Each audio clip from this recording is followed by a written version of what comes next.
ಯಶೋಧ ಪ್ರಕಾಶ್ ಕೊಟ್ಟಕತ್ತೀರ, ಮಡಿಕೇರಿಯವಳು. ನಾನು ಆಲ್ರೆಡಿ ಇಂಡಸ್ಟ್ರಿಗೆ ಬಂದು 7-8 ಇಯರ್ಸ್ ಆಯಿತು ಮೂವಿ ಲೈನಲ್ಲಿ.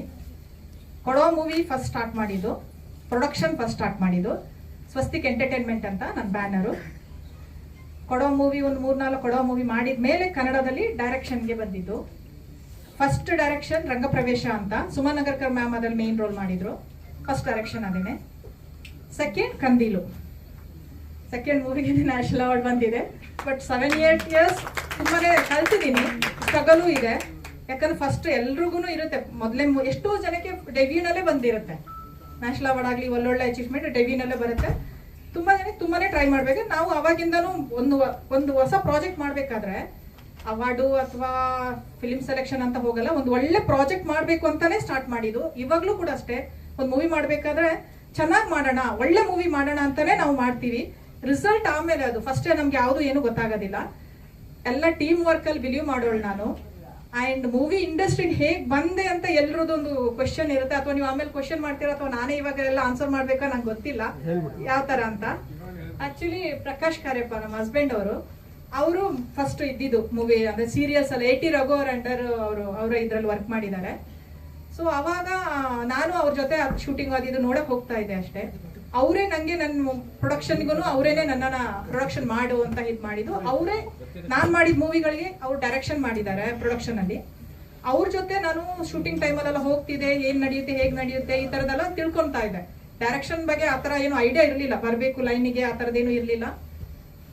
ಅದು ನೋಡ್ತಾ ನೋಡ್ತಾ ಮತ್ತು ಡಿಸ್ಕಸ್ ಮಾಡ್ತಿದ್ವಿ, ತುಂಬಾ ಡಿಸ್ಕಷನ್ ನಡೀತಾ ಇತ್ತು ಮನೆಯಲ್ಲಿ. ನಾನು ಮೂವಿ ಡೈರೆಕ್ಷನ್ ಇಲ್ಲ ಅಂದ್ರೂ ತುಂಬಾ ಅವ್ರು ಮಾಡೋ ಡೈರೆಕ್ಷನ್ ಬಗ್ಗೆ, ಅವ್ರ ಸ್ಟೋರಿ ಬಗ್ಗೆ, ಯಾವುದೇ ಮೂವಿ ಇದ್ರು ನಾವು ತುಂಬಾ ಓಪನ್ ಆಗಿ ಡಿಸ್ಕಷನ್ ಮಾಡ್ತೀವಿ.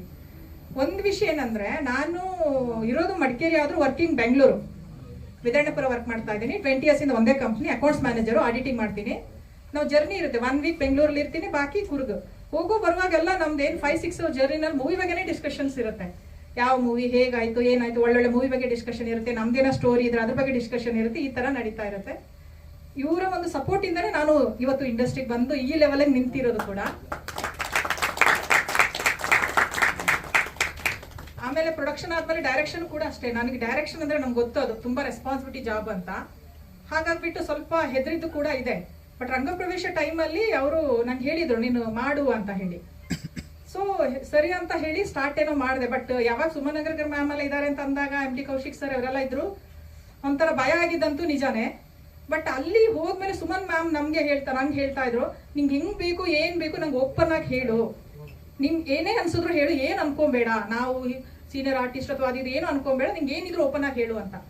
ಅವಾಗ ನಂಗೆ ಸ್ವಲ್ಪ ಕಂಫರ್ಟೇಬಲ್ ಫೀಲ್ ಆಯ್ತು. ಅವರು ನಾನು ಏನೇ ಹೇಳಿದ್ರು ಕೂಡ ಅದನ್ನ ಇವನ್ ನಿನ್ಗೆ 5 ಸಲ 4 ಸಲ ಸರಿ ಹೋಗಿಲ್ಲ ಅಂದ್ರೆ ಮತ್ತೆ ಹೇಳು ಅಂತ ನಾವು ಮಾಡ್ತೀವಿ ಅಂತಾನೆ ಹೇಳೋರು. ಸೊ ಅಲ್ಲಿ ಕಂಫರ್ಟ್ ಒಂದ್ ಸ್ವಲ್ಪ ಫೀಲ್ ಆಗಿದ್ ನಂಗೆ ಅವರಿಂದ ಕೂಡ. ಮತ್ತೆ ಟೀಮ್ ಕೂಡ ತುಂಬಾ ಒಳ್ಳೆ ಕಂಫರ್ಟ್ ಫೀಲ್ ಕೊಟ್ಟಿತ್ತು ನಂಗೆ. ಮೂವಿ ಮುಗ್ದಾಗ ಅವರು ನಂಗೊಂದು ಮಾತು ಹೇಳಿದ್ರು, ಇದೇ ನಿಲ್ಲಿಸ್ಬಿಡ್ಬೇಡ, ಇದು ಫಸ್ಟ್ ನಿಜಾನೇ ನಿಂದು, ಬಟ್ ಇದ್ರಲ್ಲಿ ನಿಲ್ಲಿಸ್ಬೇಡ ನೀನು, ನಿಂಗೆ ತುಂಬಾ ಇಂಟ್ರೆಸ್ಟ್ ಇದ್ದಂಗೆ ಒಂಥರ ಕ್ರಿಯೇಟಿವಿಟಿ ಇದೆ ನಿನ್ನಲ್ಲಿ, ಮುಂದೆ ಮಾಡ್ಕೊಂಡು ಹೋಗು, ನಿಲ್ಲಿಸ್ಬೇಡ ಅಂತ ಒಂದು ಮಾತು ಹೇಳಿದ್ರು ಲಾಸ್ಟ್ ಎಂಡಲ್ಲಿ ಅವರು. ಈಗ ಅದು ನೆನೆಸ್ಕೊಂತೀನಿ ನಾನು. ಅವ್ರ ಮಾತು ನನಗೆ ಒಂಥರ ಮೋಟಿವೇಶನ್ ತರ ಅನ್ಸಿದ್ದು ನಿಜಾನೇ. ಇಲ್ಲ ನಾನು ನಿಲ್ಲಿಸ್ಬಾರ್ದು, ಮುಂದೆ ಮಾಡ್ಬೇಕು ಅಂತ ಕೂಡ.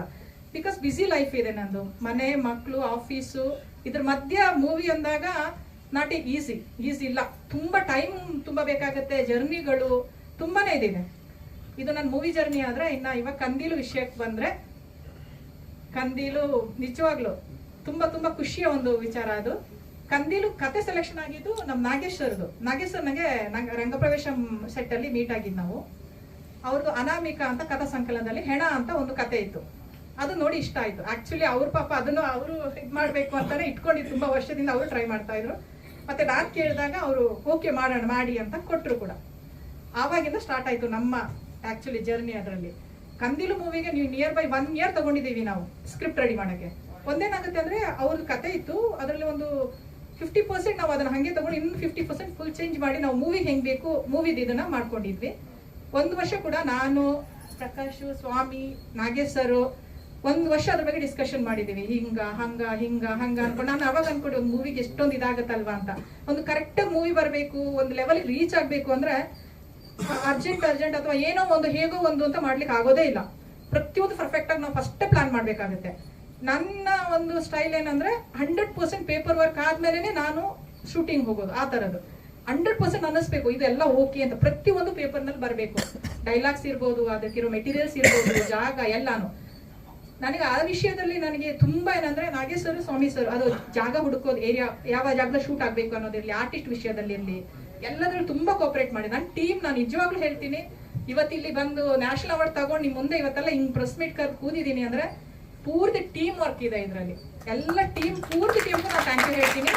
ಶೂಟಿಂಗ್ ಸ್ಪಾಟ್ ಅಲ್ಲಿ ಇರ್ಬೋದು, ಊರು ಕೂಡ ಸ್ವಾಮಿ ಅವ್ರದ್ದು ಊರಲ್ಲಿ ನಾವು ಶೂಟ್ ಮಾಡಿದ್ವಿ, ಅಲ್ಲೂ ಕೂಡ ಊರಿನವ್ರು ಕೂಡ, ನಾನು ನಿಜವಾಗ್ಲೂ ಗೋಗರದೊಡ್ಡಿ ಊರಿನವರಿಗೆ, ಪಟ್ಟಣದ ಟೆಂಪಲ್ ಇಲ್ಲಿಂದನೇ ಅವರಿಗೆ ಧನ್ಯವಾದ ಹೇಳ್ತೀನಿ. ಒಂದಿಷ್ಟು ಪ್ರಾಬ್ಲಮ್ ಆಗ್ತದೆ ನಮ್ಗೆಲ್ಲ ಮುಗಿಸ್ಕೊಟ್ಟಿದ್ದಾರೆ, ಎಲ್ಲದ್ರಲ್ಲೂ ಪಾಸಿಟಿವ್ ಆಗಿ ಬಂತು ಕಂದಿಲು ನಂಗೆ. ಸೊ ಅದು ಎಲ್ಲ ಆಗಿ ಇವಾಗ ಈ ಲೆವೆಲ್ಗೆ ಬಂದು ಇಲ್ಲಿ ನಿಂತಿದ್ದೀವಿ.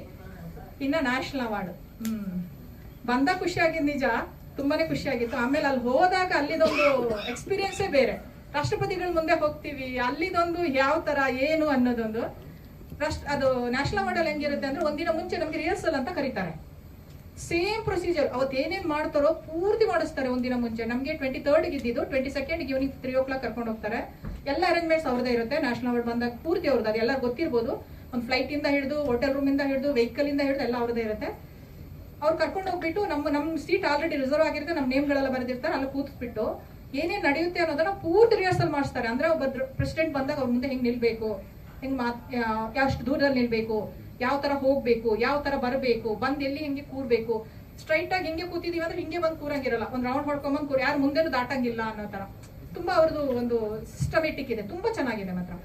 ಅದು ಫಸ್ಟ್ ಒಂದಿನ ರಿಹರ್ಸಲ್ ಎಲ್ಲ ನಮಗೆ ಮಾಡಿಸ್ತಾರೆ ಅಲ್ಲಿ. ಆಮೇಲೆ ಸೇಮ್ ಟೈಮ್ ರಿಹರ್ಸಲ್ 3-4 hours ಮಾಡ್ತಾರೆ. ಸುಮ್ಮನೆ ರಿಹರ್ಸಲ್ ಅಂದ್ಬಿಟ್ಟು ಒಬ್ಬರನ್ನ ಕರೆದು ಹೇಳಲ್ಲ.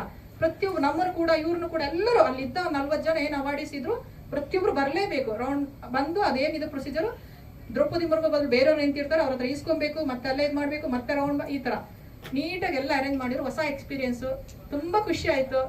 ಅಲ್ಲಿ ತನಕ ತಲುಪಿದೀವಿ ಅನ್ನೋ ಖುಷಿ ತುಂಬಾನೇ ಇದೆ. ಒಂಥರ ಎಕ್ಸೈಟ್ಮೆಂಟ್ ಎಲ್ಲ. ನ್ಯಾಷನಲ್ ಅವಾರ್ಡ್ ತಗೊಂಡಿದ್ ಮೂಮೆಂಟ್ ತುಂಬಾ ಚೆನ್ನಾಗಿತ್ತು. ಅಂಡ್ ಇವಾಗ್ಲೂ ಕೂಡ ಅಷ್ಟೇ, ನನ್ನ ಟೀಮ್ ಎಲ್ಲ ಬಂದಿದೆ, ಅವ್ರನ್ನೆಲ್ಲ ಜೊತೆ ನನಗೆ ಶೇರ್ ಮಾಡ್ಕೊಂತ ಇದೀನಲ್ಲ, ಅದು ಇನ್ನೂ ತುಂಬಾ ಖುಷಿ ಇದೆ. Thank you. ನ್ಯಾಷನಲ್ ಅವಾರ್ಡ್ ವಿಷಯದಲ್ಲಿ ಇವತ್ತು ಮುಂದೆ ಕೂತಿದ್ದೀವಿ. ನೀವೇನು ಪ್ರಶ್ನೆ ಕೇಳ್ತೀರಾ ಅನ್ನೋಂಥದ್ದೇ ಒಂದು ಭಯ ದೊಡ್ಡದಾಗಿದೆ. ನಾವಿಬ್ಬರು 2016 ಸಿನಿಮಾ ರಂಗಕ್ಕೆ ಬಂದ್ವಿ. ನಾನು ಅದಕ್ಕಿಂತ ಮೊದಲು ನಾನು ಇಂಟರ್ನ್ಯಾಷನಲ್ ಫಿಲ್ಮ್ ಫೆಸ್ಟಿವಲ್ ತುಂಬ ಅಟೆಂಡ್ ಮಾಡ್ತಾ ಇದ್ದೆ. ನನ್ನ ಟೇಸ್ಟ್ ಬಂದು ಫೆಸ್ಟಿವಲ್ ಸಿನಿಮಾ ಮಾಡೋ ಟೇಸ್ಟ್ ನಂದು.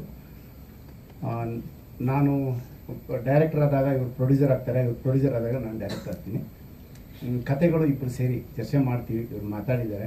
ನಮಗೆ ಒಂದು 5 hours ಮಡಿಕೇರಿಯಿಂದ ಬೆಂಗಳೂರಿಂದ ಮಡಿಕೇರಿ ಹೋದಾಗ ನಮ್ಗೆ ಏನಾದರೂ ಒಂದು ಥರ್ಡ್ ತಗೊಂಡೆ ಅಂದರೆ ಅದ್ರ ಬಗ್ಗೆ ಡಿಸ್ಕಸ್ ಮಾಡ್ಕೊಂಡು ಹೋಗ್ತೀವಿ. ಎಲ್ಲೋ ಒಂದು ಕಡೆ ಕಚ್ಕೊಳ್ತದೆ, ಪುನಃ ಮರೆ ಆಗುತ್ತೆ, ಪುನಃ ಬರುತ್ತೆ, ಏನೋ ಒಂದು ಶುರು ಮಾಡ್ಕೊಳ್ತೀವಿ. ನಾವು ಇದ್ರವರೆಗೆ ಇಬ್ಬರು ಸೇರಿಕೊಂಡು ಒಂದು 18 ಸಿನಿಮಾ ಮಾಡಿದ್ದೀವಿ, ಒಂದು ಡಾಕ್ಯುಮೆಂಟ್ರಿ ಮಾಡಿದ್ದೀವಿ.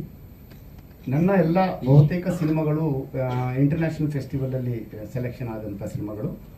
ಇಲ್ಲಿ ನನ್ನನ್ನು ಇಂಟರ್ನ್ಯಾಷನಲ್ ಫೆಸ್ಟಿವಲ್ ಡೈರೆಕ್ಟರ್ ಅಂತಲೇ ಕರೀತಾರೆ ಸುಮಾರಿಗೆ ಬೆಂಗಳೂರಲ್ಲಿ.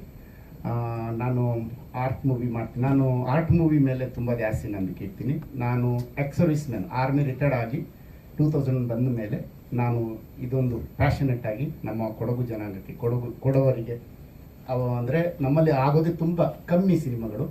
ನಾನು ಪ್ಯಾಷನೆಟ್ ಆಗಿ ನನ್ನ ಕೊಡವ ಭಾಷೆಯ ಸಿನಿಮಾಗಳನ್ನು ನಾನು ಮಾಡೋಕ್ಕೆ ತೊಡಗಿದ್ದೆ.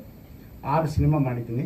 53 ವರ್ಷದ ಹಿಸ್ಟ್ರಿಯಲ್ಲಿ, ಕೊಡವ ಇಂಡಸ್ಟ್ರಿಯ ಹಿಸ್ಟ್ರಿಯಲ್ಲಿ 31 ಸಿನಿಮಾ ಆಗಿದೆ. ಅದರಲ್ಲಿ ನಾವು ಇಬ್ಬರು ಸೇರಿಕೊಂಡು 6 ಸಿನಿಮಾ, ಒಂದು ಡಾಕ್ಯುಮೆಂಟ್ರಿ ಮಾಡಿದ್ದೀವಿ ನಾವು.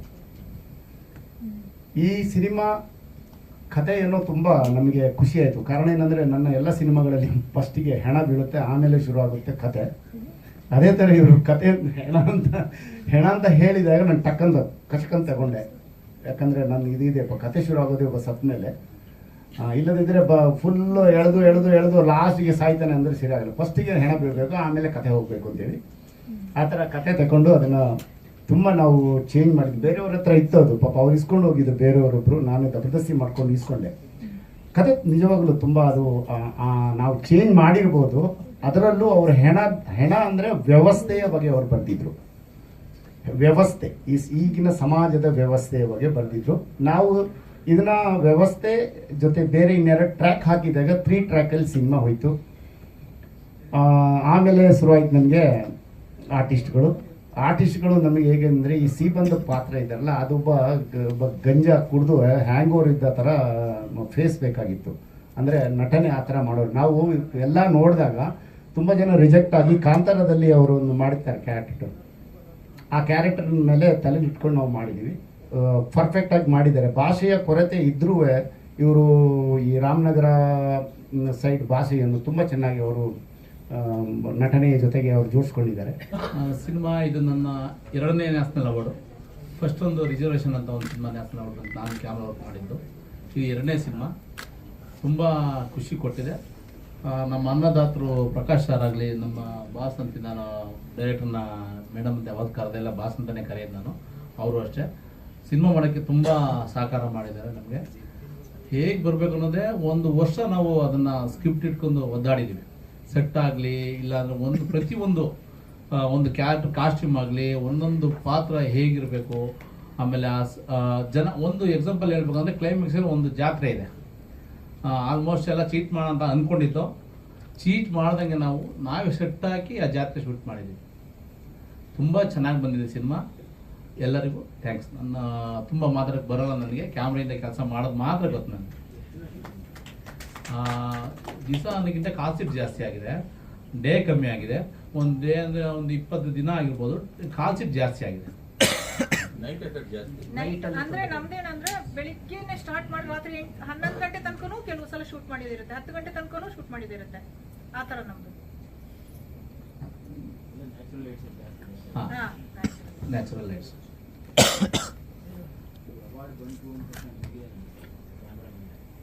ನನಗಂತೂ ತುಂಬ ಖುಷಿನೇ, ಹೇಳ್ಕೊಳಕ್ಕಾಗದಷ್ಟು ಖುಷಿಯಾಗಿದೆ. ನೆಕ್ಸ್ಟು ಇನ್ನೂ ಈ ಥರಗಳು ಬೇಜಾರು ಮಾಡಬೇಕು ಅನ್ನೋ ಆಸೆ ತುಂಬ ಜಾಸ್ತಿ ಆಗಿದೆ. ಹೆಣ, ನಾನು ಸುಷ್ಮಾ ಸ್ವರಾಜ್ ಅವರು ಒಂದು ನರ್ಸ್ ಹೆಣ ತರೋಕ್ಕೋಸ್ಕರ 2007, 8 ಆ ರೇಂಜಲ್ಲಿ ಏನೋ ಅಂದ್ಕೋತೀನಿ. ಅವರು ವಿದೇಶಾಂಗ ಸಚಿವರಾಗಿದ್ದಾಗ ತುಂಬ ಕಷ್ಟಪಡ್ತಾರೆ. ಆದ್ರೂ 20-25 ದಿವಸ ಆಗುತ್ತೆ ಆ ಹೆಣ ಬರೋಕ್ಕೆ. ನನಗವಾಗ ಕಾಡಿದ್ದು ಒಂದೇ ಪ್ರಶ್ನೆ, ಅಂಥ ಸಮಯದಲ್ಲಿ ಮನೇಲಿ ಇರ್ತಾರಲ್ಲ, ಹೆಣ ಬರಲಿಲ್ಲ ಅಂದಾಗ ಅವರ ಮನಸ್ಥಿತಿ ಹೆಂಗಿರುತ್ತೆ, ಅವ್ರ ಮನೆ ಸ್ಥಿತಿ, ಊರಿನ ಸ್ಥಿತಿ, ರಾಜಕೀಯ ಸ್ಥಿತಿ, ಧಾರ್ಮಿಕ, ಅಂದರೆ ಒಂದೊಂದು ಧರ್ಮದಲ್ಲೂ ಅಥವಾ ಒಂದೊಂದು ಕುಟುಂಬದಲ್ಲೂ ಒಂದೊಂದು ಧಾರ್ಮಿಕ ಆಚರಣೆ ಇರುತ್ತೆ. ಸೊ ಅಲ್ಲಿಯ ಪರಿಸ್ಥಿತಿಗಳು ಹೆಂಗಿರ್ಬೋದು. ಆಮೇಲೆ ಇವತ್ತಿಗೂ ನಿಮಗೆ ಸಿಂಗಲ್ ವಿಂಡೋ ಸಿಸ್ಟಮ್, ಏಕ ಗವಾಕ್ಷಿ ಪದ್ಧತಿ ಅಂತ ಇಲ್ಲವೇ ಇಲ್ಲ. ಈಗ ಯಾರಾದರೂ ಇಲ್ಲಿಂದ ದುಬೈ ಕಂಟ್ರಿ ಅಥವಾ ಬೇರೆ ದೇಶಗಳಿಗೆ ಹೋದರೆ ಹೆಂಗೆ ಅಕಸ್ಮಾತ್ ಏನಾದರೂ ತೀರ್ಕೊಂಡಾಗ ಬಾಡಿ ಹೆಂಗೆ ತರಬೇಕು ಅನ್ನೋದು ಇವತ್ತಿನವರೆಗೂ ಇಲ್ಲ. ನಾನು ಎಂಬಾಸಿಗೆಲ್ಲ ಹೋಗಿ ಬಂದಿದ್ದೀನಿ, ಇಲ್ಲಿಯ ಬೇರೆ ಬೇರೆ ಎಂಬಾಸಿಗಳಿಗೆಲ್ಲ ಹೋಗಿ ಸಂಪರ್ಕ ಮಾಡಿದ್ದೀನಿ. ಯಾರೂ ಕೂಡ ಸರಿಯಾದಂಥ ಮಾಹಿತಿ ಕೊಡಲ್ಲ. ಸೊ ಉತ್ಸುಕತೆಯಿಂದ ಹೋಗ್ಬಿಡ್ತೀವಿ ನಾವು, ಹೆಣ ತಂದ್ಬಿಡ್ಬೋದು, ಇದು ಏನೋ ದುಡ್ಡು ಸಂಪಾದನೆ ಮಾಡ್ಬಿಡ್ಬೋದು, ಅಲ್ಲಿ ಕೆಲಸ ಮಾಡ್ಬಿಡ್ಬೋದು ಅಂತ. ಆದರೆ ಇದನ್ನೆಲ್ಲ ತಿಳ್ಕೋಬೇಕಾಗುತ್ತೆ. ಯಾಕಂದರೆ ಅದ್ರ ಹಿಂದೆ 2008ರಿಂದನೂ ನಾನು ಹಿಂದೆ ಬಿದ್ದು ಕೊನೆಗೆ ನಾನು ಮೂಲತಃ ನಿರ್ದೇಶಕನಾಗಿದ್ದು, ಬರಹಗಾರ, ಮೂಲತಃ ನಿರ್ದೇಶಕ, ಸಂಕಲನಕಾರನ. ಹಾಗಾಗಿ ಆ ಹೆಣ ಅನ್ನುವಂಥದ್ದು ವ್ಯವಸ್ಥೆಯ ಹೆಣ ಅಂತ ಬರ್ಕೊಂಡೆ ನಾನು. ಅಂದರೆ ಅದರಲ್ಲಿ ಒಬ್ಬ ರೈತ ಎಷ್ಟೆಲ್ಲ ಮಗನನ್ನ ಹೊರದೇಶಕ್ಕೆ ಹೋದಾಗ ಅವನಲ್ಲಿ ಕಾಲ್ವಾದಾಗ ಅವನ ಹೆಣ ತರೋಕೆ ಎಷ್ಟೆಲ್ಲ ಪಡಿಪಾಟ್ಲು ಪಡಬೇಕಾಗುತ್ತೆ ಅಂತ. ಈಗ ಇವತ್ತು ಪ್ರಧಾನಮಂತ್ರಿಗಳು ಇನಿಷಿಯೇಟ್ ತಗೊಂಡೇನೆ 10-12 ದಿವಸ ಆಯಿತು ರಷ್ಯಾ ಉಕ್ರೇನ್ ಯುದ್ಧದಲ್ಲಿ. ಅಂಥದ್ರಲ್ಲಿ ಒಬ್ಬ ರೈತ ಮಗನನ್ನ ಹೆಣ ತರಬೇಕು ಅಂತಂದಾಗ ಎಷ್ಟೆಲ್ಲ ಅವನಿಗೆ ಗೊತ್ತಿರೋ ನಾಲೆಡ್ಜ್ ಏನು, ಅಲ್ಲಿರೋ ಪಂಚಾಯಿತಿ ಅಥವಾ ಶಾಲೆ ಮೇಸ್ಟ್ರುಗಳು ಅಥವಾ ಯಾರೋ ಬೆಂಗಳೂರಲ್ಲಿ ಓದ್ಕೊಂಡಿರುವಂಥವ್ರು, ಕೆಲಸ ಮಾಡುವಂಥವ್ರು ಅಷ್ಟೇ ಸಂಪರ್ಕ. ಹಾಗಾದ್ರೆ ಅಲ್ಲಿವರೆಗೂ ಹೆಂಗೆ ತರೋದು? ಇದನ್ನೇ ನೋಡ್ತಾ ಇದ್ದಾಗ ನನಗೆ ಒಂದಷ್ಟು ಆಂಧ್ರದಲ್ಲಿ ರೈತರು ಕೃಷಿ ಪ್ರವಾಸ ಅಂತ ಹೋಗಿರ್ತಾರೆ. ಆವಾಗ ಅವರ ಸತ್ತಾಗ ಕೂಡ ಅವ್ರಿಗೆ 2 ತಿಂಗಳಾಗುತ್ತೆ ಅವ್ರ ಹೆಣ ಬರೋದು. ಅವಾಗ ನಿಜವಾಗ್ಲೂ ಘೋರ ಅನ್ಸ್ಬಿಡ್ತು ನನಗೆ. ಹಾಗಾದ್ರೆ ಈಗ ನಮ್ಮ ಮನೆಗಳಲ್ಲಿ ಏನ್ ಮಾಡ್ತಾರೆ, ನಮ್ಮಲ್ಲಿ ಯಾರಾದ್ರೂ ತೀರ್ಕೊಂಡಾಗ ಬೆಳಗ್ಗೆ ಸಾಯಂಕಾಲ ತನಕ ತಿರ್ತೀವಿ, ದುಃಖ ಆಗಿರುತ್ತೆ, ಬಂಧುಗಳೆಲ್ಲ ಸಾಂತ್ವನ ಮಾಡಿರ್ತಾರೆ. ಸಾಯಂಕಾಲ ಬಂದವ್ರು ಏನ್ ಮಾಡ್ತಾರೆ, ನಮ್ಮಲ್ಲಿ ಒಂದೊಂದು ಪದ್ಧತಿಗಳಿದೆ. ಕೂಳು ಹಾಕೋದು ಅಂತ ನಮ್ಮ ಕಡೆ ತುಮಕೂರು ಕಡೆ ಕರೀತಾರೆ. ಕೂಳು ಹಾಕೋದು, ಕೂಳು ಅಂದ್ರೆ ಅನ್ನ ಅಂತ. ಆ ಸಾಯಂಕಾಲ ನಮ್ಮನ್ನ ಶಾಸ್ತ್ರದ ಮೂಲಕ ಎಷ್ಟು ಚೆನ್ನಾಗಿ, ನಮ್ಮಲ್ಲಿ ಶಾಸ್ತ್ರಗಳನ್ನು ಎಷ್ಟು ಚೆನ್ನಾಗಿ ಇಟ್ಟಿದ್ದಾರೆ ಅಂದ್ರೆ, ಕೂಳು ಹಾಕೋ ಶಾಸ್ತ್ರ ಅಂತ ಮಾಡೋ ಮೂಲಕ ಅನ್ನ ಪ್ರಾಶನ ಮಾಡಿಸ್ಬಿಡ್ತಾರೆ, ಅನ್ನ ತಿನ್ನಿಸ್ಬಿಡ್ತಾರೆ. ಅಲ್ಲಿಗೆ ಅದೊಂದು ಯಾಕೆಂದ್ರೆ ಜೀವನ ಅನ್ನುವಂಥದ್ದು ಮಸ್ಟ್ ಗೋಯಿಂಗ್ ಆನ್, ನದಿಯ ಹಾಗೆ ಹರಿತಾ ಇರ್ಬೇಕದು. ಹಂಗಾಗಿ ಅದ್ರ ಮೂಲಕ ಮಾರನೇ ದಿವಸಕ್ಕೆ ನಮ್ಮನ್ನ ಕೊಂಡೊಯ್ಬಿಡ್ತಾರೆ ಅವರು. ಆದ್ರೆ ಹೆಣವೇ ಬರಲಿಲ್ಲ ಅಂದಾಗ ಏನಾಗ್ಬೋದು? ಆ ಚರ್ಚೆ ಮಾಡ್ತಾ ಇದ್ದಾಗ ಕೊನೆಗೆ ಉಟ್ಕೊಂಡಿದ್ದು ಹೆಣ ಅನ್ನೋ ಕತೆ. ಅದರಲ್ಲಿ ನನ್ನ ಅನಾಮಿಕಾ ಮತ್ತು ಇತರ ಕಥೆಗಳು ಅಂತೇಳಿ ಒಂದು ಕಥಾ ಸಂಕಲನ ಬಿಡುಗಡೆ ಆಗುತ್ತೆ. ಅದರಲ್ಲಿ ಹೆಣನೂ ಕೂಡ ಒಂದು ಕತೆ. ಸರ್ 2019ರಲ್ಲಿ ಅಚ್ಚಾಗಿರುತ್ತೆ ಇದು ಕಥಾ ಸಂಕಲನ. ಅದರಲ್ಲಿ ಸುಮಾರು 4 ಸಿನಿಮಾಗಳು ಅದರಲ್ಲಿ ಬಿಡುಗಡೆ ಆಗುತ್ತೆ. ಇದು ಸಿನಿಮಾ ಆಗುತ್ತೆ ಕಥೆಗಳು. ಅದರಲ್ಲಿ ನಾನೇ ಒಂದು ಗೋಪಾಲ್ ಗಾಂಧಿ ಅಂತ ಒಂದು ಸಿನಿಮಾ ಮಾಡ್ಕೊಂಡಿದ್ದೆ, ಅದಕ್ಕೆ ರಾಜ್ಯ ಪ್ರಶಸ್ತಿ ಕೂಡ ಬಂದಿದೆ. ಅದಾದಮೇಲೆ ಬೈಲ್ಕೋಲ್ ಅಂತ ಇನ್ನೊಂದು ಸಿನಿಮಾ ಆಗಿತ್ತು. ಸೊ PVR ಸ್ವಾಮಿ ನಾನು ಸುಮಾರು 23-24 ವರ್ಷದ ಗೆಳೆಯರು. ಹಾಗಾಗಿ ಅವರು ರಂಗಪ್ರವೇಶ ಅಂತ ಇವರು ಸಿನಿಮಾ ಮಾಡ್ತಿರ್ಬೇಕಾದ್ರೆ ನನ್ನನ್ನು ಪರಿಚಯ ಮಾಡಿಕೊಟ್ರು. ಹೆಣ ಹೇಳಿದ ಕೂಡಲೇ ಆಗಲೇ ಹೇಳ್ತಾ ಇದ್ರು, ಸರ್ ಹೆಣ ಬೀಳಬೇಕು ನಮ್ಮ ಇದರಲ್ಲಿ ಅಂತ. ಹೆಣ ಅನ್ನುವಂಥದ್ದು ಅಂದರೆ ಯಾವಾಗಲೂ ನಾನು ನಂಬ್ಕೊಂಡಿರುವಂಥದ್ದು ಅಥವಾ ಜಗತ್ತು ನಂಬ್ಕೊಂಡಿರೋದು ಕಷ್ಟಕ್ಕೆ ಕಥೆಗಳು, ಸುಖಕ್ಕೆ ಕಥೆಗಳಿಲ್ಲ ಅಂತ. ಈಗ ಯಾರೋ ಚೆನ್ನಾಗಿದ್ರಂತೆ ಸುಖವಾಗಿದ್ರಂತೆ ಅಂದ್ಬಿಟ್ರೆ ಮುಗ್ದಿದ್ದ ಕತೆ. ಸುಖವಾಗಿದ್ರಂತೆ ಇದ್ದಕ್ಕಿದ್ದಂಗೆ ಸಿಡ್ಲು ಬಿಟ್ಟು ಸತ್ತೋಗ್ಬಿಟ್ಟಂತೆ ಅಥವಾ ಏನೋ ಆಗ್ಬಿಡ್ತಂತೆ ಅಂದರೆ ಅಲ್ಲಿಂದ ಕತೆ ಹುಟ್ಕೊಳ್ಳುತ್ತೆ. ಪ್ರಕಾಶ್ ಸರ್ ಮಾತಿನ ಅರ್ಥ ಹೆಣ ಬೀಳಬೇಕು ಅಂತಂದ್ರೆ ಅದು ವ್ಯವಸ್ಥೆಯದ್ದಾಗಿರ್ಬೋದು, ಮತ್ತೊಂದಾಗಿರ್ಬೋದು, ಆ ರೀತಿಯ ಹೆಣ ಅಂತ. ಸೊ ಇಲ್ಲಿ ಅದೇ ಥರದ ಹೆಣ ಬೀಳುತ್ತೆ. ಸೊ ಅದನ್ನ ಹಿನ್ನೆಲೆ ಹುಡುಕೊಂಡು ಹೋಗ್ಬೇಕು ಅಂತ ಹೇಳಿ ತುಂಬಾ ಇಷ್ಟಪಟ್ಟರು. ಖಂಡಿತ ಸರ್, ಅಲ್ಲ ಕಷ್ಟಕ್ಕೆ ಕತೆ ಅಂತ, ಸುಖಕ್ಕೆ ಕತೆನೇ ಇಲ್ಲ ಅಂತ. ಅದು ಗೊತ್ತಿಲ್ಲ. ಆದ್ರೆ ಈ ಮೂವಿನಲ್ಲಿ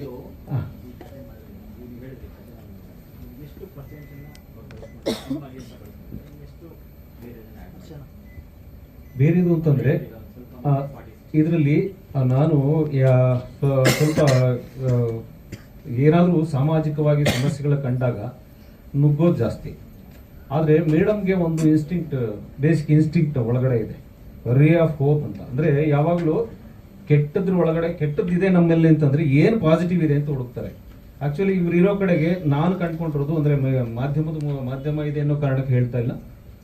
ಅವರು ಇಲ್ಲೇನೋ ಈಗ ನಾವು ಒಂದು ಲೋಟದಲ್ಲಿ ಅರ್ಧ ಲೋಟ ಅಷ್ಟೇ ನೀರಿದೆ ಅಂತಂದ್ರೆ ಇಲ್ಲ ಇಲ್ಲ ಇಲ್ಲ ಇಲ್ಲ ಇಲ್ಲ ಇದು ಅರ್ಧ ಲೋಟ ಅಷ್ಟೇ ಇದೆ ಅಂತ ಬೇಜಾರು ಮಾಡ್ಕೊಳ್ಳಿ, ಇನ್ನೂ ಅರ್ಧ ಲೋಟ ಇದೆ ಅನ್ನುವಂಥ ಮನಸ್ಥಿತಿಯವರು ಗಂಡ ಹೆಂಡತಿ. ಇವ್ರು ಇರೋ ಕಡೆ 100% ಪಾಸಿಟಿವ್ ಎನರ್ಜಿ 100% ಇರುತ್ತೆ. ಸೊ ಇದರಲ್ಲಿ ಅವರು ರೇ ಆಫ್ ದ ಹೋಪ್ ಬೇಕೇ ಬೇಕು ಅಂತ ಹಠ ಹಿಡಿದ್ರು. ಏನು ರೇ ಆಫ್ ದ ಹೋಪ್ ಅಂತ ಅಂದಾಗ ಈಗ ಮಗ ಬಂದಿಲ್ಲ ಅಂತಂದ್ರೆ, ಹೆಣ ಬಂದಿಲ್ಲ ಅಂತಂದ್ರೆ ಮುಂದೇನು ಮಗಳಿದ್ದಾಳೆ, ಅವಳ ಮೂಲಕ ಬೇರೆ ಏನನ್ನ ನೋಡ್ಬೋದು, ಅವ್ರ ಜೀವನನ ಹೆಂಗೆ ನಾವು ಮುಂದಕ್ಕೆ ತಗೊಂಡು ಹೋಗ್ಬೋದು, ಆ ಥರದ ಒಂದಷ್ಟು ಎಲಿಮೆಂಟ್ಸ್ ಅನ್ನ ತಗೊಂಡ್ಬರೋಕೆ ಸಾಧ್ಯ ಆಯ್ತು ಚಿತ್ರದಲ್ಲಿ. ಆಮೇಲೆ ಮುಂಚೆನೂ ನಾನು ಬೇರೆ ಬೇರೆ ಕಡೆ ಸಂಭಾಷಣೆಯನ್ನು ಬರ್ಕೊಂಡು ಅದಾದ್ಮೇಲೆ ಚಿತ್ರೀಕರಣದ ಈ ಇಡೀ ಸಿನಿಮಾ ಆಗಿರೋದು ಸಿಂಕ್ ಸೌಂಡ್ ಅಲ್ಲಿ, ಡಬ್ಬಿಂಗ್ ಆಗಿಲ್ಲ. ಸಿಂಕ್ ಸೌಂಡ್ ಅಂದ್ರೆ ನೇರ ಅಲ್ಲೇ ರೆಕಾರ್ಡ್ ಆಗುವಂಥದ್ದು. ಸೊ ಯಾಕಂದ್ರೆ ಆ ಭಾವನೆಗಳು ಅಲ್ಲಲ್ಲೇ ಅವ್ರು ಏನು ಅಲ್ಲಿ ಜೀವಿಸಿರ್ತಾರೆ ಅದು ಹಂಗೆ ಸಿಗ್ಲಿ ಅನ್ನೋ ಕಾರಣಕ್ಕೆ ಅಲ್ಲಿ ಸ್ವಾಮಿಯವರ ಗೂಗಾರದೊಡ್ಡಿ ಅನ್ನೋ ಗ್ರಾಮ, PVR ಸ್ವಾಮಿಯವರ ಊರದು. ಅಲ್ಲಿ ಅವ್ರಿಗೆ ಒಂದಷ್ಟು ಯಾಕಂದ್ರೆ PVR ಸ್ವಾಮಿ ಬೆನ್ನೆಲ್ಬು. ಈ ಜಾತ್ರೆ ಅಂತ ಹೇಳ್ತಿರೋ ಸೆಟ್ ಹಾಕಿರೋದಲ್ಲ ಸರ್, ನಾವು ಸೆಟ್ ಹಾಕ್ತಾರೆ ಅಂತ ನಾವು ಅಂದ್ಕೊಂಡ್ವಿ. ಆಕ್ಚುಲಿ ಬೇರೆ ಬೇರೆ ಊರುಗಳಿಂದ ದೇವರುಗಳನ್ನ ಕರೆಸಿದ್ರು ಸರ್. ಆದ್ರೆ ಶೂಟಿಂಗ್ ಮಾಡೋದು ಬೇರೆ, ಅದರಲ್ಲೂ ಜೂನಿಯರ್ ಆರ್ಟಿಸ್ಟ್ ಇಲ್ದೇನೆ ರಿಯಲಿಸ್ಟಿಕ್ ಜನಗಳು ಬಂದಾಗ ಅದು ಶೂಟಿಂಗ್ ಮಾಡೋದು ತುಂಬಾ ಕಷ್ಟ. ಒದ್ದಾಡಿದ್ದಾರೆ ತುಂಬಾ. ಬೇಸಿಕಲಿ ನಾನು ಮ್ಯೂಸಿಕ್ ಮಾಡಬೇಕಾದಾಗ ಆದಷ್ಟು ಜಾಸ್ತಿ ಮ್ಯೂಸಿಕ್ ಆ್ಯಡ್ ಮಾಡಿಕೊಟ್ಬಿಡೋಣ, ಅವ್ರಿಗೆ ಎಷ್ಟು ಬೇಕು ಆಮೇಲೆ ಕಮ್ಮಿ ಮಾಡ್ಬೋದು ಅಂತ ಹೇಳಿ ನಾನೇನು ಮಾಡ್ತೀನಿ, ಜಾಸ್ತಿ ಮ್ಯೂಸಿಕ್ ಕೊಡ್ತೀನಿ. ಒಂದ್ಸಲಿ ಮ್ಯೂಸಿಕ್ ಆನ್ ಮಾಡ್ತಾನೆ, ಇಲ್ಲ ಹಂಚು ಕಮ್ಮಿ ಮಾಡಿ, ಇಲ್ಲ ಹಂಚು ಕಮ್ಮಿ ಮಾಡಿ, ಹಾಗೆ ಅದನ್ನ ಫೈನ್ ಟ್ಯೂನ್ ಮಾಡಿ ಮಾಡಿ ಮಾಡಿ ಅವ್ರಿಗೆ ಏನು ಬೇಕೋ ಅದನ್ನ ತಗೊಂಡ್ರು. ಹಾಗಾಗಿ ಒಂದು ಖುಷಿ ಆಯಿತು. ನಂದು 27 ಫಿಲಮ್ ಆಗಿದೆ. ಅಷ್ಟು ಫಿಲಮಲ್ಲಿ ಇದು ಮೊದಲೇ ಫಿಲಮ್ ನನಗೆ ನ್ಯಾಷನಲ್ ಅವಾರ್ಡ್ ಬಂದಿದ್ದ ಫಿಲಮ್ಗೆ ನಾನು ಮ್ಯೂಸಿಕ್ ಮಾಡಿರೋದು. ಹಾಗಾಗಿ ಪ್ರೊಡ್ಯೂಸರ್ಗೆ, ನಿರ್ದೇಶಕರಿಗೆ, ಮುಖ್ಯವಾಗಿ ಸ್ವಾಮಿ ಅವರಿಗೆ ಮತ್ತು ನಾಗೇಶ್ ಅವರಿಗೆ ಧನ್ಯವಾದ ಹೇಳ್ತೀನಿ. ನಂದು ಮತ್ತು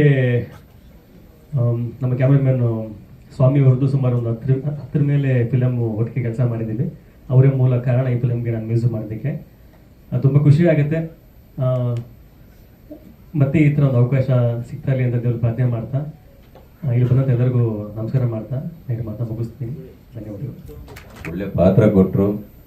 ಆಮೇಲೆ ಇನ್ನೊಂದು ಖುಷಿ ವಿಚಾರ ಏನಂದ್ರೆ 3 ಜನ ನಮ್ಮ ಲೇಡಿ ಡೈರೆಕ್ಟರ್ಗಳು,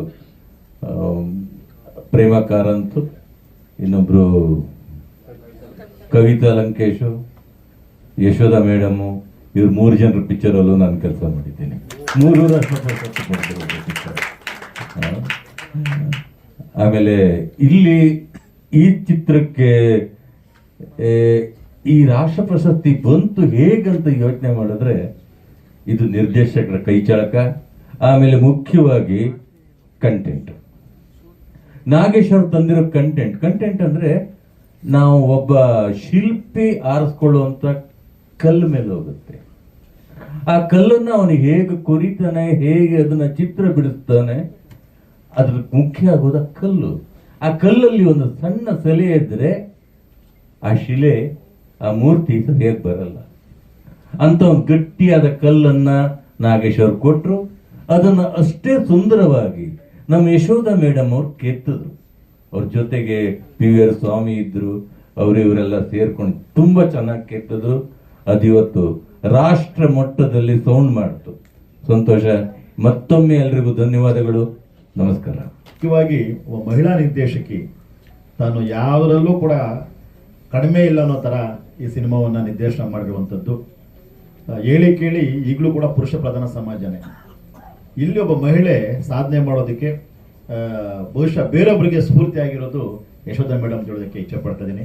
ಮತ್ತು ನನಗೆ ಈ ಸಿನಿಮಾದಲ್ಲಿ ಒಬ್ಬ MLA ಕ್ಯಾರೆಕ್ಟ್ರು ಅವಕಾಶ ಕೊಟ್ಟಿದ್ದು ನಮ್ಮ ಸ್ವಾಮಿ ಸರ್. ನಾನೊಬ್ಬ ಹವ್ಯಾಸಿ ಕಲಾವಿದ. ಇದು ಬಹುಶಃ 3ನೇ ಚಿತ್ರ ನಂದು. ಅಂತ ಅವಕಾಶ ಕೊಟ್ಟಿದ್ದು ಮತ್ತೆ ಇಂಥ ಒಂದು ಚಿತ್ರದಲ್ಲಿ ನಾನು ಪಾತ್ರ ಮಾಡಿದ್ದು ನನ್ನ ಪುಣ್ಯ ಅಂತ ನಾನಾದರೂ ಭಾವಿಸ್ತೇನೆ. ಇಂಥ ಚಿತ್ರಗಳು ಇನ್ನಷ್ಟು ಬರಬೇಕು. ಒಂದು ಚಲನಚಿತ್ರ ರಂಗ ಅಂತ ಹೇಳಿದ್ರೆ ಅದೊಂದು ಒಳ್ಳೆ ಮೆಸೇಜ್ ಕೊಡುವಂಥ ಒಂದು ಅದು. ಅಂಥ ಕಡೆ ಒಂದು ಒಳ್ಳೆ ಮೆಸೇಜನ್ನು ಸಮಾಜಕ್ಕೆ ಕೊಡುವಂಥದ್ದು ನಿಜಕ್ಕೂ ಒಂದು ಪುಣ್ಯದ ಕೆಲಸ. ಆ ಕೆಲಸಗಳು ಇನ್ನಷ್ಟು ಯಶೋಧ ಮೇಡಮ್ ಮತ್ತು ಅವರ ತಂಡದಿಂದ ಬರಲಿ, ನಮ್ಮ ಕನ್ನಡದಕ್ಕೆ ಒಂದು ಆಸ್ತಿ ಆಗಲಿ ಅಂತ ನಾನು ಭಾವಿಸ್ತೀನಿ. ನಿಮ್ಮೆಲ್ಲರಿಗೂ ನಮಸ್ಕಾರ. ಮತ್ತೆ ನಿಮ್ಮ ಒಂದು ಆರೈಕೆ ಬಹಳ ಮುಖ್ಯ. ಈ ಚಿತ್ರಕ್ಕೆ ಪ್ರಶಸ್ತಿ ಬಂದಾಗಿಂದ ನಿಮ್ಮೆಲ್ಲರ ಪ್ರೀತಿ, ವಿಶ್ವಾಸ ಇಡೀ ಕನ್ನಡಿಗರ ಮನಕ್ಕೂ ತಲುಪಿಸೋದಕ್ಕೆ ನೀವು ಸೇತುವೆ ಆಗಿದ್ದೀರಿ. ನಿಮಗೂ ಕೂಡ ನಾನು ತುಂಬ ಹೃದಯದ ಅಭಿನಂದನೆ ಹೇಳೋದಕ್ಕೆ ಬಯಸ್ತೇನೆ. ಎಲ್ರಿಗೂ ನಮಸ್ಕಾರ. ನನ್ನ ಹೆಸರು ಗುರು ತೇಜಸ್ ಎಲ್ ಶೆಟ್ಟಿ ಅಂತ. ಮೊದಲನೇದಾಗಿ Swamy sir, Nagesh sir, Yashoda madam, Prakash sir ಎಲ್ಲರಿಗೂ ಥ್ಯಾಂಕ್ಸ್ ಹೇಳಕ್ಕೆ ಇಷ್ಟಪಡ್ತೀನಿ ಈ ಮೂವಿಲಿ ನನಗೆ ಆಪರ್ಚುನಿಟಿ ಕೊಟ್ಟಿದ್ದಕ್ಕೆ. ಆ್ಯಂಡ್ ಮೂವಿಗೆ ಬರೋದಾದ್ರೆ ಆಗಲೇ ಹೇಳಿದ್ರು ಹೆಣ ಬಿದ್ದ ಮೇಲೇ ಶುರುವಾಗೋದು ಮೂವಿ ಅಂತ. ಬೀಳೋ ಹೆಣ ನನ್ನ ಪಾತ್ರದೇನೆ. ಸೊ ಸೆಟ್ಟಲ್ಲಿ ಅಥವಾ ಶೂಟಲ್ಲಿ ಕಂಪ್ಲೀಟ್ ಎಲ್ಲ ತುಂಬಾನೇ ಚೆನ್ನಾಗಿತ್ತು. ಎಲ್ಲ ಥರ ಫೆಸಿಲಿಟೀಸು ಇತ್ತು, ಯಾವುದಕ್ಕೂ ಕೊರತೆ ಇರಲಿಲ್ಲ. ಆಮೇಲೆ ಮೂವಿಲಿ ಸ್ಯಾಡ್ ಎಂಡಿಂಗು ಅಂತ ಹೇಳ್ದಂಗಿತ್ತು. ಸೊ ಸ್ಯಾಡ್ ಎಂಡಿಂಗ್ ಆದರೂ ಕೂಡ ಮೂವಿ ಟೀಮ್ ಅವ್ರಿಗೆಲ್ಲ ಒಂದು ಒಳ್ಳೆ ಬಿಗಿನಿಂಗ್ ಸಿಕ್ಕಿದೆ. ಸೊ ಅದಕ್ಕೆ ಖುಷಿ ಪಡ್ತಿದ್ದೀನಿ. And this is just a beginning. ಎಲ್ಲರಿಗೂ ಮುಂದೆ ಒಳ್ಳೆ ಫ್ಯೂಚರ್ ಇದೆ. ಆ್ಯಂಡ್ ಈ ಇಡೀ ಟೀಮ್ ಅವರು ತುಂಬ ಎತ್ತರಕ್ಕೆ ಬೆಳೀತಾರೆ ಅಂತ ಅನ್ಕೊಂಡಿದ್ದೀನಿ. Thank you. ನನ್ನ ಹೆಸರು ವನಿತಾ ರಾಜೇಶ್. ನಾನು ಮೂಲತಃ ರಂಗಭೂಮಿ ಕಲಾವಿದೆ. ಸುಮಾರು 27 ಸಿನಿಮಾಗಳಲ್ಲಿ ನಾನು ನಟಿಸಿದ್ದೀನಿ. ಅದರಲ್ಲಿ 15ರಿಂದ 16 ಸಿನಿಮಾ ಎಲ್ಲ ಪ್ರಯೋಗಾತ್ಮಕ ಸಿನಿಮಾ, ಕಲಾತ್ಮಕ ಸಿನಿಮಾಗಳಲ್ಲಿ ನಾನು ಅಭಿನಯಿಸಿರೋದು. ಎಲ್ಲ ಸಿನಿಮಾ ಫೆಸ್ಟಿವಲ್ಗೆ ಹೋದಾಗ ರಾಷ್ಟ್ರೀಯ ಸಿನಿಮಾ ಚಲನಚಿತ್ರೋತ್ಸವದಲ್ಲಿ ನಮ್ಮ ಸಿನಿಮಾಗೆ ಪ್ರಶಸ್ತಿ ಬಂತು, ಅಂತಾರಾಷ್ಟ್ರೀಯ ಪ್ರಶಸ್ತಿ ಸಿಕ್ತು ಎಲ್ಲ ಹೇಳೋರು. ಆದರೆ ಕಂದಿಲಿಗೆ ರಾಷ್ಟ್ರ ಪ್ರಶಸ್ತಿ ಬಂತು ಅಂದಾಗ ನನ್ನ ಮನೆಯ ವಾತಾವರಣ ಸದ್ಯಕ್ಕೆ ಖುಷಿ ಪಡೋ ಹಂತದಲ್ಲಿ ಇರಲಿಲ್ಲ. ಆದರೆ ನನಗೆ ಖುಷಿ ಆಗ್ತಾ ಇದೆ, ಆದರೆ ಅದನ್ನು ಹೇಳ್ಕೊಳಕ್ ಆಗ್ತಾ ಇಲ್ಲ ನನಗೆ. ಈ ಸಿನಿಮಾಕ್ಕೆ ರಾಷ್ಟ್ರ ಪ್ರಶಸ್ತಿ ಬಂದಿದೆ, ಹೆಂಗ್ ಹೇಳೋದು? ಮನೆಯಲ್ಲಿ ಮಾವನವರ ಆರೋಗ್ಯ ಸರಿ ಇಲ್ಲ, ಏನಪ್ಪ ಹೆಂಗಪ್ಪ ಅನ್ನೋ. ಈಗಲೂ ಕೂಡ ನಮ್ಮ ಮಾವ ಆಸ್ಪತ್ರೆಯಲ್ಲಿದ್ದಾರೆ. ಯಾವ ಕ್ಷಣಕ್ಕೆ ಏನಾಗುತ್ತೆ ಅನ್ನೋ ಗೊತ್ತಿಲ್ಲ. ಆದರೂ ಎಲ್ಲರ ಖುಷಿ ಜೊತೆಲಿ ನಾನು ಇರಬೇಕು ಅನ್ನೋ ಕಾರಣಕ್ಕೆ ಬಂದಿದ್ದೀನಿ. ಬಹಳಷ್ಟು ಇಲ್ಲಿ ತನಕ ಮಾಡಿರೋ ಸಿನಿಮಾಗಳು ಎಲ್ಲವೂ ನಾನು ಆಯ್ಕೆ ಮಾಡ್ಕೊಂಡಿದ್ದೋ ಅಥವಾ ನನ್ನನ್ನು ಆಯ್ಕೆ ಮಾಡ್ಕೊಂಡಿದ್ದಂತಹ ಅನ್ನದಾತರು ಸ್ವಾಮಿ ಸರ್ ಅಂತವ್ರು ಇರಬಹುದು, ನಾಗೇಶ್ ಸರ್, ಮೂಲ ಹಿರಿಯೂರು ರಾಘವೇಂದ್ರ ಅವ್ರನ್ನ ನಾನು ತುಂಬಾ ನೆನಪು ಮಾಡ್ಕೋತೀನಿ. ಈ ತರ ಕಥೆಗಳಿದ್ದಾಗ ಪಾತ್ರ ಕೇಳಿದ ತಕ್ಷಣ ಇಲ್ಲ ಅಮೃತ ರಾಜೇಶ್ ಇದ್ದಾಳೆ, ವನಿತಾ ಇದ್ದಾಳೆ, ಈ ಪಾತ್ರಕ್ಕೆ ಹಾಗೆ ಸೂಟ್ ಆಗ್ಬೋದು ಅಂತ ತುಂಬಾ ನನ್ನನ್ನ ಈ ಫೀಲ್ಡ್ ಅಲ್ಲಿ ಅವಕಾಶಗಳನ್ನ ಕೊಡಿಸ್ತಾ ಬಂದಿರೋಂಥವ್ರು, ನನ್ನ ಬೆನ್ನೆಲುಬಾಗಿ ನಿಂತಂಥವ್ರು, ಅವ್ರನ್ನೆಲ್ಲ ನಾನು ಈ ಕ್ಷಣದಲ್ಲಿ ನೆನೆಸ್ಕೋತೀನಿ. ರಮೇಶ್ ಬಾಬು ಅವರು, ಇಲ್ಲಿ ನಮಗೆ ಅನ್ನದಾತರು ಅಂದರೆ ಅನ್ನವನ್ನ ಹಿಂಗೆ ಹಿಡ್ಕೊಂಡು ಹೋದ ತಕ್ಷಣ ಅಣ್ಣ ಹಸಿವು ಅಂದ ತಕ್ಷಣ ಬಾರಮ್ಮ ಅಂತ ಹೇಳಿ ಮೂರ್ತಣ್ಣ ಇವ್ರಗಳ ಜೊತೆ ಎಲ್ಲ ನಾನು ಸುಮಾರು ಒಂದು 16-17 ವರ್ಷದಿಂದ ಕೆಲಸ ಮಾಡ್ತಾ ಇದ್ದೀನಿ. ಪ್ರಶಸ್ತಿಗಳು ಬರೋ ಸಿನಿಮಾಗಳಲ್ಲಿ ಆಕ್ಟ್ ಮಾಡಿದ್ದೀನಿ. ಆದರೆ ನನಗೆ ಎಲ್ಲೂ ಒಂದು ಗುರ್ತು ಅನ್ನೋದು ಸಿಕ್ಕಿರಲಿಲ್ಲ. ಈ ಹನುಮಿ ಅನ್ನೋ ಪಾತ್ರದಿಂದ ರಾಷ್ಟ್ರ ಮಟ್ಟದಲ್ಲಿ ನಾನು ಗುರ್ತಿಸ್ಕೊಂಡಿದ್ದೀನಿ ಅಂತ ಹೇಳ್ಕೊಳ್ಳೋದಕ್ಕೆ ಹೆಮ್ಮೆ ಆಗುತ್ತೆ. ನನಗೆ ಈ ಸಿನಿಮಾದ ಸ್ಕ್ರಿಪ್ಟ್ ಕೊಟ್ಟ ತಕ್ಷಣ ಬೇರೆ ಏನನ್ನು ತಲೆಯಲ್ಲಿ ಇಟ್ಕೋಬೇಡಿ, ಬರೀ ಪಾತ್ರ ಒಂದು ನೋಡ್ಕೊಳ್ಳಿ ಅಂತಂದ್ರು. ಆದ್ರೆ ಆ ಪಾತ್ರ ಓದ್ತಾ ಓದ್ತಾ ಉಮಾಶ್ರೀ ಮೇಡಮ್ ನನಗೆ ತುಂಬಾ ತಲೆಗೆ ಬರ್ತಾ ಇರೋ ಆ ಕ್ಷಣದಲ್ಲಿ ನಾನು ಪುಟ್ಟಕ್ಕನ ಮಕ್ಕಳು ಸೀರಿಯಲ್ ನಲ್ಲಿ ಆಕ್ಟ್ ಮಾಡ್ತಾ ಇದ್ದೆ. ಎಷ್ಟೋ ಸರಿ ಅವ್ರ ಹತ್ರ ಹೇಳ್ತಾ ಇದ್ದೆ, ಮೇಡಮ್ ಈ ಪಾತ್ರ ಓದ್ತಾ ಇದ್ರೆ ನೀವೇ ತಲೆಗೆ ಬರ್ತೀರಿ, ಹಂಗ್ ಮಾಡ್ಬೇಡ ಪಾತ್ರ ನಾವು ಸುಮ್ನೆ ಹಂಗೆ ಓದು, ಯಾರ್ಯಾರನ್ನೋ ತಲೆಯಲ್ಲಿ ಇಟ್ಕೊಂಡು ಓದ್ಬೇಡ ಅಂತ ಅವರು ತುಂಬಾ ಸರಿ ನಂಗೆ ಹೇಳಿರೋರು. ಆ ಮಾತುಗಳನ್ನೆಲ್ಲ ಮನಸ್ಸಿನಲ್ಲಿ ಇಟ್ಕೊಂಡು ಸೆಟ್ಟಿಗೆ ಹೋದ್ಮೇಲೆ ಆ ಸೆಟ್ಟಿನ ವಾತಾವರಣನೇ ಬೇರೆ ಆಗೋಗಿತ್ತು. ಆಮೇಲೆ ಆ ಸಂದರ್ಭದಲ್ಲಿ ನನಗೆ 5 ತಿಂಗಳು ನಾನು ಪ್ರೆಗ್ನೆಂಟ್ ಇದ್ದೆ. ಆ ಸಮಯದಲ್ಲಿ ನಂಗೆ ಹೇಳಿದಾಗ 2 ತಿಂಗಳು ಹೊಟ್ಟೆ ಕಾಣಲ್ಲ ಬಿಡು, ಹೆಂಗೋ ಮಾಡ್ಬಿಡ್ಬೋದು ಅನ್ನೋದೊಂದು ಮನಸ್ಥಿತಿ ಇತ್ತು. ಆದ್ರೆ ಅದು ಮುಂದೆ ಹೋಗ್ತಾ ಹೋಗ್ತಾ ನನ್ಗೊಂದು ಭಯ ಇತ್ತು. ಏನಪ್ಪ ಅಲ್ಲಿ ಅಂದ್ರೆ ಆ ಸ್ಕ್ರಿಪ್ಟ್ ಅಲ್ಲಿ ಮೇಡಮ್ ಹೇಳ್ದಂಗೆ ಏನು ಪೇಜಿಗೆ ಬಂದ ಮೇಲೆ ನಾನು ಮುಂದೆ ಹೋಗ್ತಿದ್ದು ಅಂತ ಪ್ರತಿಯೊಂದು ಬರ್ದಿದ್ರು. ನಾನು ಹೆಂಗ್ ಕುತ್ಕೋಬೇಕು ಅನ್ನೋದು ಕೂಡ ಪೇಪರ್ ಅಲ್ಲಿ ಮೆನ್ಷನ್ ಆಗಿತ್ತು. ಅವಳು ಹೇಗ್ ಕುತ್ಕೊಂಡು ಮುದ್ದೆ ತಿರುಗಿಸ್ತಾ ಇರ್ತಾಳೆ, ಯಾವ ರೀತಿನಲ್ಲಿ ಲೈಟ್ ಬರುತ್ತೆ ಹೋಗುತ್ತೆ, ಇದೆಲ್ಲಾನು ಮೆನ್ಷನ್ ಆಗಿತ್ತು.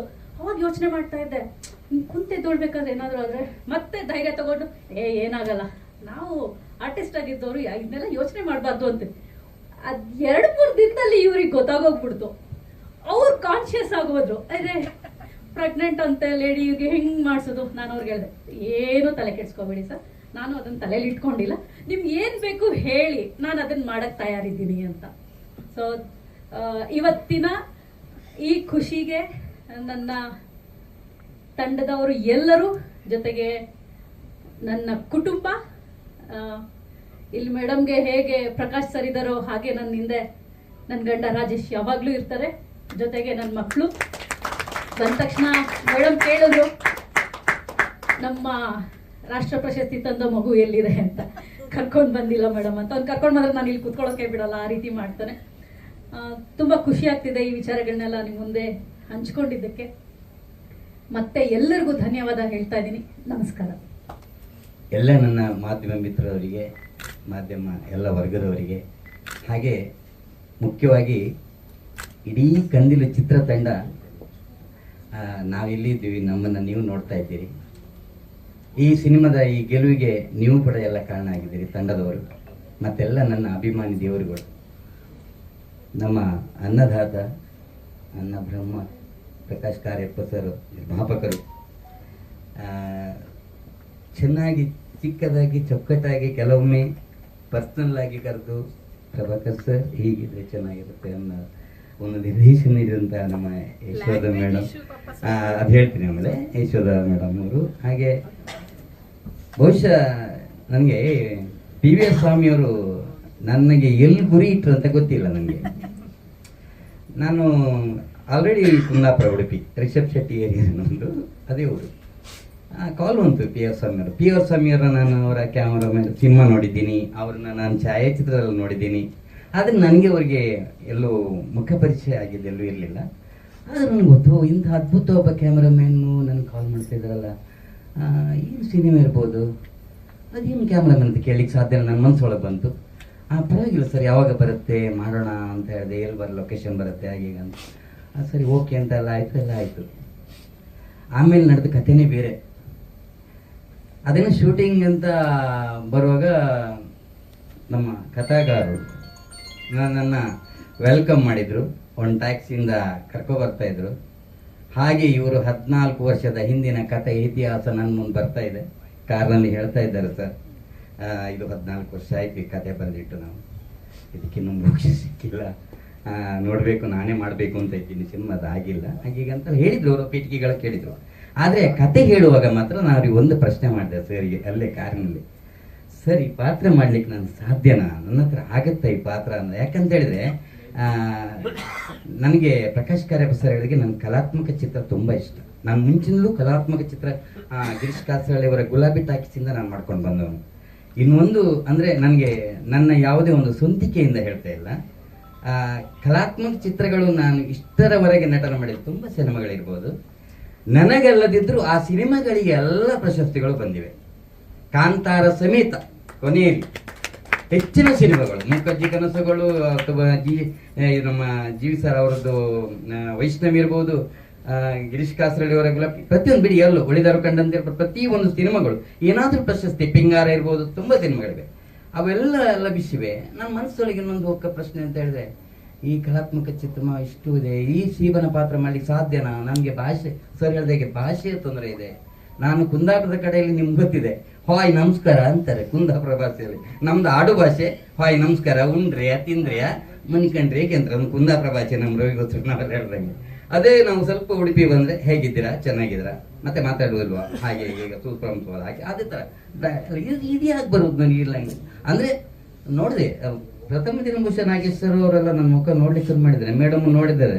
ಪ್ರಥಮ ದಿನ ಶೂಟಿಂಗ್ ನಲ್ಲಿ ಮನುಷ್ಯ ಮಾಡ್ತಾನೋ ಶೂಟಿಂಗ್ ಅನ್ನೋದು ಭಾವನೆ ಬಂತಲ್ಲ, ಯಾಕಂದ್ರೆ ಆ ತರ ಆಕ್ಟಿಂಗ್ ಬಗ್ಗೆ ಹೇಳಿದ್ರೆ ಬಹುಶಃ ಮನಸ್ಸಿಗೆ ಭಾಷೆಯ ತೊಡಕಿತ್ತು. ಏನೋ ಒಂದು ಪ್ಲಾನ್ ಮಾಡ್ಕೊಂಡೆ, ಆಮೇಲೆ ಆರಾಮಾಗಿ ಆ ದಿನ ನನಗೆ ಒಂದು 8-8ವರೆಗೆ ಬಿಟ್ಟಿದ್ದಾರೆ ಇಲ್ಲಿಂದ. ನಾನು ರೂಮ್ಗೆ ಹೋದೆ, ತುಂಬಾ ಯೋಚನೆ ಮಾಡಿದೆ ಇದ್ರ ಬಗ್ಗೆ ಏನ್ ಮಾಡೋಣ ಅಂತ. ಮತ್ತೆ ಕೆಲವುಗಳನ್ನೆಲ್ಲ ಸ್ವಲ್ಪ ತಲೆ ಹಾಕೊಂಡೆ. ಅದು ಮಾರಣದಿಂದ ನಮ್ದು ಸ್ವಲ್ಪ ಚಾರ್ಜ್ ಆಯ್ತು. ಚಾರ್ಜ್ ಆದಾಗ ಆ ಸೀನ್ಗಳು ನನಗೂ ಒಂದು ವಿಷಯ ಹೇಳ್ತೇನೆ, ಈ ಶೀಬಾ ಅನ್ನೋದನ್ನ ಪ್ರಭಾಕರ್ ಕುಂದರಾಗಿ ಅಥವಾ ನಾನು ಈ ಕಾಂತಾರ ಸಿನಿಮಾದಲ್ಲಿ ಮಾಧವಾಚಾರ್ಯ ಪಾತ್ರ ಮಾಡಿದ್ರು ಆ ಥರ ಅಲ್ಲ. ಅದು ಹೇಳಿದ್ದು ಅದು ಗುಂಗು ಇದೆ, ಅದರಲ್ಲಿ ಗುಂಗು ಇದೆ, ಆ ಗುಂಗಿಲ್ಲ, ಕುಡಿತದ ಗುಂಗು ಯಾವುದಿಲ್ಲ. ಬಹುಶಃ ನನಗೆ ಸತ್ಯ ನಾನು ಓಪನ್ ಆಗಿ ಹೇಳ್ತೇನೆ, ನನಗೆ ಸಿಗರೇಟ್ ಇಲ್ಲ, ಮಾಧ್ಯಮ ನನಗೆ ಯಾವುದು ಒಂದು ಡ್ರಿಂಕ್ಸ್ ಆಗಿಲ್ಲ, ಯಾವುದಿಲ್ಲ, ನನ್ನ ನೈಜ ಇದರಲ್ಲಿ ಯಾವುದೂ ಇಲ್ಲ. ಆದರೂ ಕೂಡ ಹೇಳೋದನ್ನ ಕೇಳಿದ್ದೆ, ಇನ್ನೊಂದು ಬೇರೆ ಅಂತೆ, ಆ ಗಾಂಜಾ ಮುತ್ತಿ ಬೇರೆ ಅಂತೆ, ಡ್ರಿಂಕ್ಸ್ ಅದಕ್ಕೆ ಬೇರೆ ಅಂತ ಹೇಳ್ತಾರೆ. ಅದನ್ನೆಲ್ಲ ನಾವು ಪ್ರಾಕ್ಟಿಕಲ್ ಆಗಿ ನಾವು ಮಾಡ್ಕೊಂಡು ಹೋಗ್ಬೇಕು ಯಾವುದಿದ್ರಲ್ಲಿ. ನನಗೆ ಇಲ್ಲಿ ಇವತ್ತು ಮಾಧ್ಯಮದವ್ರ ಮುಂದೆ ಹೇಳ್ತೇನೆ, ಇವಾಗಲೂ ನನಗೆ ಮೇಡಮ್ ಏನೋ ಒಂದು ಫೀಲ್ ಕೊಟ್ಟರು ಇಲ್ಲಿ ಅವರ ಮಾವನ ವಿಷಯದಲ್ಲಿ ಇರ್ಬೋದು. ಆ ಫೀಲ್ ಅನ್ನೋದು ನಮ್ಮಿಬ್ಬರ ಆ್ಯಕ್ಟಿಂಗ್ನಲ್ಲಿ ಇತ್ತು. ಆ ಒಂದು ಹೇಳಬಲ್ಲೆ ನಾನು, ಅದು ಎಲ್ಲೂ ಸರ್ ನನ್ನ ಕಣ್ಣೀರು ಅದು ಗೊತ್ತಿದೆ ಸರಿಗೆ. ಎಲ್ಲೂ ನನಗೆ ಯಾವುದೇ ಆಧುನಿಕತೆಯಾಗಿ ತಾಂತ್ರಿಕತೆಯಲ್ಲಿ ಆಗಿ ನನಗೆ ಅದು ಕಣ್ಣೀರು ತರಿಸಿದ್ದಲ್ಲ. ನನ್ನ ಅದು ರಿಯಲಿಟಿ ಅಂದರೆ ಯಾಕಂದ್ರೆ ಶೀಬನೇ ಆಗಿದ್ದೆ ನಾನು ಪಾತ್ರದಲ್ಲಿ, ನಿಜವಾಗಿ ಶೀಬನೇ ಆಗಿದ್ದೆ ನಾನು. ಈಗ ಹೇಳಿದ್ದೆ ನಮ್ಮ ಗುರು ತೇಜಸ್ಸು, ನನ್ನ ಹೆಣದಿಂದ ಸ್ಟಾರ್ಟ್ ಆಗುತ್ತೆ ಅಂತ. ಹೆಣ ಅಲ್ಲ ಗುರು, ಅದು ಪ್ರಶಸ್ತಿಯ ಸಂಕೇತ. ಈ ಸಿನಿಮಾದ ರಾಷ್ಟ್ರೀಯ ನನಗೆ 15ನೇ ಫಿಲ್ಮ್ ಫೆಸ್ಟಿವಲ್ ಕನ್ನಡದಲ್ಲಿ ಅಲ್ಲಿ ದ್ವಿತೀಯ ಅತ್ಯುತ್ತಮ ಕನ್ನಡ ಚಿತ್ರ ಬರುವಾಗ ನಾನು ನಮ್ಮ ತಂಡದಲ್ಲಿ ಹೇಳ್ಕೊಂಡಿದ್ದೀನಿ, ಯಾರಿಗೆ ನೆನಪಿದೆ ಎಲ್ಲ ಗೊತ್ತಿಲ್ಲ, ಇದು ಚಾನ್ಸಸ್ ಇದೆ, ಇದು ರಾಷ್ಟ್ರ ಪ್ರಶಸ್ತಿ ಹೋಗುವಂತ ಅವಕಾಶ ಸುರೇಶ್ ಹತ್ರ ಹೇಳಿದ್ದೀನಿ ನಾನು ಅಲ್ವಾ, ಅಲ್ಲೇ ಕೂತ್ಕೊಂಡಲ್ಲಿ ಹೇಳಿದ್ದೀನಿ. ಅದು ಮಾತು ಸತ್ಯ ಆಗಿದೆ. ಅದಕ್ಕೆ ಏನು ಕಾರಣ ಅಂತ ಹೇಳಿದ್ರೆ, ನಮ್ಮ ಇಡೀ ತಂಡದ ಪ್ರಯತ್ನ ಇಲ್ಲಿ, ಯಾವ ಒಬ್ಬ ಕಲಾವಿದನಿಂದ ಅಲ್ಲ. ಇದಕ್ಕೆ ಜೋರಾದ ಚಪ್ಪಾಳೆ ಅವರು ಕೊಡಲೇಬೇಕು. ಯಾಕಂತ ಹೇಳಿದ್ರೆ ನಿಮ್ಮೆಲ್ಲರ ಪ್ರಯತ್ನ ಇದೆ ಇದರಲ್ಲಿ. ನಮ್ಮನ್ನು ಹುರಿದುಂಬಿಸಿದವರು ನೀವು. ಮತ್ತೊಬ್ಬ ನಮ್ಮ ಪ್ರೊಡಕ್ಷನ್ ಅಲ್ಲಿ ಮುಖ್ಯವಾಗಿ ನಮಗೆ ನೋಡ್ಕೊಳ್ಳೋರು ಬೆಳಗಿಂದ ಸಂಜೆವರೆಗೆ ಅವರ ಅನ್ನದಾತ ನಮ್ಮ ಸರ್, ಮೂರ್ತಿ ಸರ್. ಅಂದ್ರೆ ಎಲ್ಲರೂ ಗೊತ್ತಾಗುತ್ತೆ ನಮ್ಗೆಲ್ಲ ಸ್ವಲ್ಪ ಅಲ್ಲದಾಗ, ಟೀ ಕುಡಿತೀರಾ, ಕಾಫಿ ಕುಡಿತೀರಾ ಅಂದ್ರೆ ಅದು ಆ ಟೀಮ್ನಲ್ಲಿ ಎನರ್ಜಿ. ಮತ್ತೆ ನಮ್ಮ ಪ್ರಸನ್ನ ಸರ್ ಅವರ ಬಳಗ, ಅಸಿಸ್ಟೆಂಟ್ ನಿರ್ದೇಶಕರು, ತಾಂತ್ರಿಕತೆಯವರು, ಏನಂತ ಹೇಳಿ ಪ್ರತಿಯೊಬ್ರು ಈ ಸಿನಿಮಾ ಗೆಲ್ಲಿಕ್ಕೆ ಎಲ್ರಿಗೂ ಕಾರಣ. ಇವತ್ತು ತುಂಬಾ ಖುಷಿ ಆಗ್ತಾ ಇದೆ. ಯಾಕಂತ ಹೇಳಿದ್ರೆ ನಾನು ಒಂದು ಚಿತ್ರೀಕರಣದಲ್ಲಿದ್ದೆ, ನಿಜವಾಗಿ ಚಿತ್ರೀಕರಣ. ಅವಾಗ ಹೇಳ್ತೀನಿ ಪಿ.ಬಿ. ಸ್ವಾಮಿಯವರಿಗೆ ಬಹುಶಃ ನಾನು ಬರೋದು ಕಷ್ಟ ಇದ್ದು, ಅವ್ರು ತುಂಬಾ ಬೇಜಾರು ಮಾಡ್ಕೊಂಡು ಫೋನ್ ಕಟ್ ಮಾಡಿದ್ರು ನಂದು. ನಾನು ಮತ್ತೆ ಫೋನ್ ಇಲ್ಲಿದ್ದೆ ಸರ್, ಸಾರಿ ನೀವು ಫೋನ್ ಕಟ್ ಮಾಡಿದ್ರೆ ಮಾತಾಡ್ಲಿಲ್ಲ, ಯಾಕಂದ್ರೆ ನನ್ಗೆ ಗೊತ್ತು ಒಂದು ಬೇಜಾರಾಯ್ತು ನಿಮ್ಗೆ ಅಂತ. ಆದ್ರೆ ಮತ್ತೆ ಫೋನ್ ಮಾಡಿ ಹೇಳಿದೆ, ಈಗ ಹೊರಟಿದ್ದೀನಿ ಸರ್ ಅಂತ. ನಿಜವಾಗಿ 11 ಗಂಟೆಗೆ ಶೂಟ್ ಮುಗಿಸಿ 11:20ಕ್ಕೆ ಬಸ್ ತರಿಸಿ ನಾನು ಬೆಳಿಗ್ಗೆ ಬಂದೆ. ಯಾಕಂದ್ರೆ ಈ ತಂಡ ನಮ್ದು ಅಂತ ಒಂದು ಭಾವನೆ ತುಂಬಾ ಖುಷಿಯಾಗಿದೆ. ಇಡೀ ತಂಡಕ್ಕೆ ಮತ್ತೊಮ್ಮೆ ಸ್ವಾಮಿ ಸರ್, ನಿಮ್ಮನ್ನು ಯಾವತ್ತೂ ನಾನು ಮರೆಯುವುದಿಲ್ಲ. ನನ್ನ ನಟನೆಗೆ ಅವಕಾಶ ಕೊಟ್ಟಿದ್ರೆ ಅಂತ ಇಲ್ಲಿ ಎಲ್ಲಿ ಮೆಚ್ಚುಗೆ ಅಲ್ಲ, ಒಂದು ಉತ್ತಮ ಸಿನಿಮಾಕ್ಕೆ ನನ್ನನ್ನು ಕರೆದು ಇಲ್ಲಿ ಒಂದು ಕಥಾನಾಯಕ ನನಗೆ ಮಾಡಿದ್ರಲ್ಲ, ತುಂಬಾ ಖುಷಿ, ತುಂಬಾ ಇಡೀ ತಂಡಕ್ಕೆ ಧನ್ಯವಾದಗಳು. ಹಾಗೆ ನೋಡಿ, ಹೇಳೋಂಥದ್ದೇನಿಲ್ಲ, ಅಕ್ಟೋಬರ್ 2ಕ್ಕೆ ನಮ್ಮ ಕಾಂತಾರ ಸಿನಿಮಾ ಮತ್ತೆ ನಿಮ್ಮ ಕಣ್ಣು ಬರ್ತಾ ಇದೆ, ಅದನ್ನ ನೋಡಿ ಪ್ರಮೋಷನ್